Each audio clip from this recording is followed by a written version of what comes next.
بسم اللہ الرحمن الرحیم۔ محرم الحرام اسلامی تاریخ کا وہ مہینہ ہے جس میں حق و باطل کے درمیان ایک عظیم معرکہ پیش آیا، جسے دنیا آج واقعہ کربلا کے نام سے جانتی ہے۔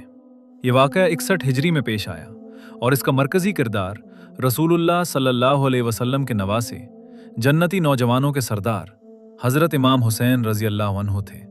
رسول اللہ صلی اللہ علیہ وسلم نے حضرت حسن اور حضرت حسین رضی اللہ عنہما کے بارے میں فرمایا، حسن اور حسین جنتی نوجوانوں کے سردار ہیں۔ رسول اللہ صلی اللہ علیہ وسلم کی وفات کے بعد خلافت کا سلسلہ جاری رہا۔ حضرت ابو بکر صدیق رضی اللہ عنہ، حضرت عمر فاروق رضی اللہ عنہ، حضرت عثمان غنی رضی اللہ عنہ اور پھر حضرت علی المرتضیٰ رضی اللہ عنہ خلیفہ بنے۔ حضرت علی رضی اللہ عنہ کی شہادت کے بعد حضرت حسن رضی اللہ عنہ نے مسلمانوں کے اتحاد کے لیے خلافت سے دستبردار ہو کر حضرت معاویہ رضی اللہ عنہ کے ساتھ صلح کر لی۔ چند سال بعد حضرت معاویہ رضی اللہ عنہ کا انتقال ہوا اور ان کے بیٹے یزید ابن معاویہ حکمران بنے۔ یزید نے مختلف علاقوں کے گورنروں کو حکم دیا کہ لوگوں سے اس کی بیعت لی جائے۔ مدینہ منورہ میں جب حضرت امام حسین رضی اللہ عنہ سے یزید کی بیعت کا مطالبہ کیا گیا تو آپ رضی اللہ عنہ نے اس سے اختلاف کیا اور فوری بیعت کرنے سے انکار کر دیا۔ اسی دوران عراق کے شہر کوفہ سے ہزاروں خطوط امام حسین رضی اللہ عنہ کے پاس پہنچے۔ ان خطوط میں اہل کوفہ نے آپ رضی اللہ عنہ کو دعوت دی کہ آپ کوفہ تشریف لائیں، ہم آپ کی حمایت کریں گے اور آپ کو اپنا قائد تسلیم کریں گے۔ امام حسین رضی اللہ عنہ نے حالات کی تحقیق کے لیے اپنے چچا زاد بھائی مسلم ابن عقیل کو کوفہ بھیجا۔ ابتدا میں ہزاروں لوگوں نے مسلم بن عقیل رضی اللہ عنہ کے ہاتھ پر بیعت کی، لیکن جب یزید کے مقرر کردہ گورنر ابن زیاد نے سخت اقدامات کیے تو اکثر لوگ پیچھے ہٹ گئے۔ مسلم بن عقیل کو گرفتار کر کے شہید کر دیا گیا۔ اس وقت امام حسین مکہ مکرمہ سے عراق کی طرف روانہ ہو چکے تھے اور انہیں ابھی مسلم بن عقیل رضی اللہ عنہ کی شہادت کی خبر نہیں ملی تھی۔ امام حسین رضی اللہ عنہ اپنے اہل خانہ اور ساتھیوں کے ساتھ سفر کرتے ہوئے عراق پہنچے۔ راستے میں انہیں مسلم بن عقیل رضی اللہ عنہ کی شہادت کی خبر ملی، مگر اب واپسی کے راستے بھی آسان نہ رہے تھے۔ 2 محرم 61 ہجری کو امام حسین رضی اللہ عنہ کا قافلہ دریائے فرات کے قریب ایک میدان میں پہنچا جسے کربلا کہا جاتا ہے۔ یزیدی لشکر نے امام حسین عنہ اور ان کے ساتھیوں کا محاصرہ کر لیا۔ چند دن بعد پانی تک رسائی بھی محدود کر دی گئی۔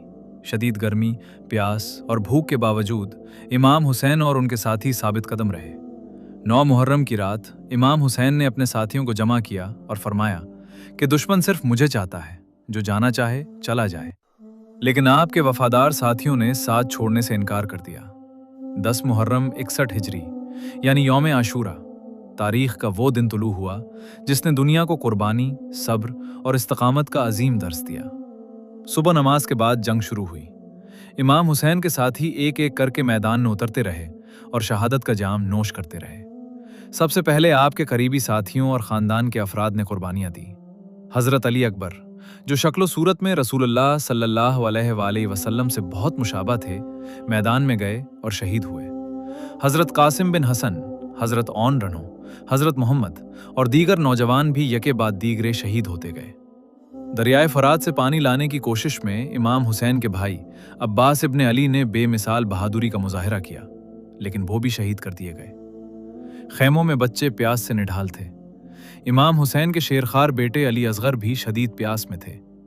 جوں جوں دن گزرتا گیا، امام حسین کے تمام ساتھی اور اہل بیت کے افراد شہید ہوتے گئے۔ آخر کار امام حسین تنہا رہ گئے۔ آپ نے آخری وقت تک حق اور انصاف کا پیغام بلند رکھا۔ پھر دشمنوں نے حملہ کیا اور رسول اللہ صلی اللہ علیہ وسلم کے نواسے حضرت امام حسین کو شہید کر دیا۔ تاریخی روایات کے مطابق امام حسین کے ساتھ تقریباً بہتر افراد نے جام شہادت نوش کیا۔